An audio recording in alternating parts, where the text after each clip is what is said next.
So today's topic, I want to talk about expression, more or less. I want to talk about how silence is a way of expressing ourselves, and how sometimes it's needed and other times it's very unneeded, or it leads to more complications, confusion, and a lot of discomfort on the person receiving the silent treatment most people will refer it as. Let's dive in. So maybe by this point everyone's very accustomed to this saying, no response is a response. You heard it? Maybe not. I definitely have. I've read it over and over and over, and it really each time eats at me a little more, to the point I'm making a video about it. So with no response, the receiver is guessing. It's a guessing game. Now, girls do this to guys all the time. You do something bad, you do something that they're unhappy about, and they give you the silent treatment. You've been there, maybe? And they want you to problem solve. Oh, why is she mad at me? I mess up all the time. So for me, in my mind, I'm like, well, maybe it's this, and that. And girls, I think, love it. Now, guys do the same thing at times too. People as a whole will play this silent treatment. There comes a time and place maybe to do it for a second or two, but give someone a silent treatment or give someone no response in any form of a response, and you're allowing their mind to spin on and on and on. Now, take someone like me. I'm a researcher by default. I problem solve.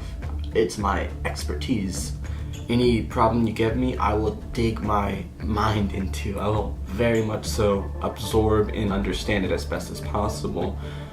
So in someone's scenario like me, if you give me a silent treatment, I'm going to actually eventually start creating more problems than there actually were, because I'm going to see things that you probably did not see.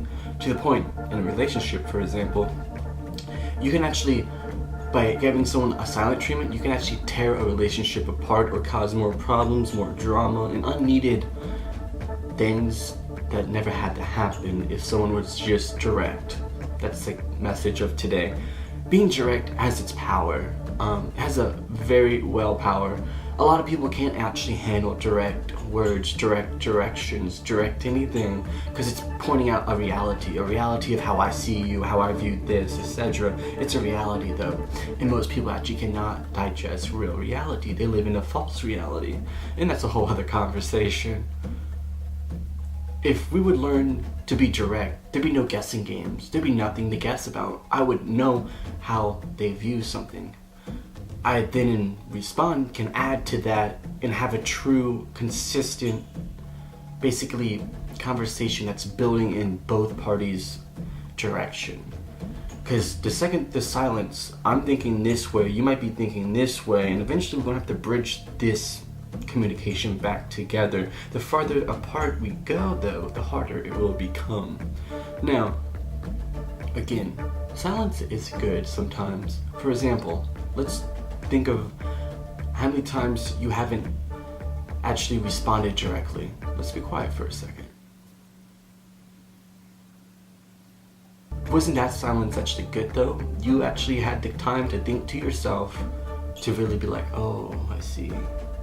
I've done that, or I did this. And it gives you a nice reflection period. Silence in that way is excellent. But the silence that I'm referring to actually never helps anything. It doesn't do anything. All it does is allow the one person to walk away with a prideful mind, with, oh, I was right, you were wrong, let them digest that. Or, sadly enough, some people might not even think on anymore. This is a hard reality. Someone like me, I've had social anxiety, to a lot of just anxieties in general because of thinking too much, more or less. And what I have come to learn, someone actually helped me learn this. Forget the person or the exact words to the quote, but basically the result was, you are flattering yourself if you think someone else thinks about you more than you're thinking about yourself.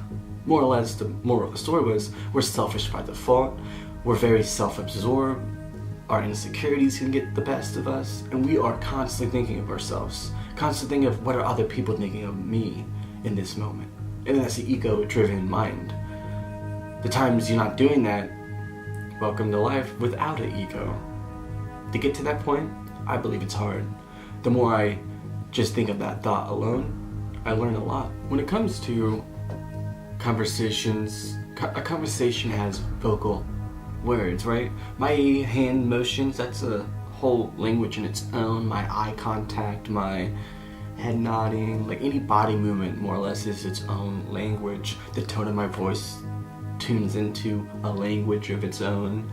There's all these factors, but when it comes to the silence things, you're entering into a very personal moment. Silence is more or less sometimes so hard for people to actually deal with that they can't actually live in silence. They go to music, movies, anything that makes them think other than what their mind will naturally want to think about. That's a whole other conversation. But if we would learn to be direct, we would have no miscommunication at all. If we would learn this factor, this is a whole other conversation itself, but a very crucial one that adds to this. If we would learn that my moment right now does not define my whole entire existence, that in itself, if you could really digest, would forever change your life. I could be a fool today. I could wake up the next day and realize, wow, I was really foolish. And now I can have this choice. Oh well, continue being the fool, or whoa, let me change, let me adjust, let me think about this differently. Then you have a whole other mindset developed. A mindset that doesn't allow your past to be your current or your future. Your future is separate from your past. A lot of us, we don't do that. A lot of us, he was so foolish that one moment, you remember? And then make it as though that is who he still is or she is still. No. People do this all the time to politicians. They do this all the time to family members, to friends, etc. People look at one moment of someone's life, snap it and define it as that's who they are. When it comes to talking and direct conversations, you gotta view it in that aspect. I'm being direct because I'm saying this, because I believe this, I think this is how I see it. The longer I think about it, the more I'm going to realize, oh, okay, maybe there's more to add to this, or maybe that was a wrong theory, etc. But by me sharing what I think and feel and see things, my perspectives more or less, I'm actually helping you to kind of touch base into where I'm standing right now in viewing life. But now if I never do that, I never say something, good luck guessing, because you never will guess the direct way of how I'm thinking. A lot of us, we lie to ourselves, oh, I was thinking that too. Were you just thinking that, or did I just suggest something to make you think in that direction? More or less, probably so. Now, occasionally, very, very rarely and occasionally, you have this moment, two people together, they see something and they say the exact same thing. Now, with this happening, usually there's way more factoring going into place, deep connections more or less going into place, a lot of layering experiences together that enable such a thing. Sometimes it's not, and in those situations some people will say, well, that's your soulmate.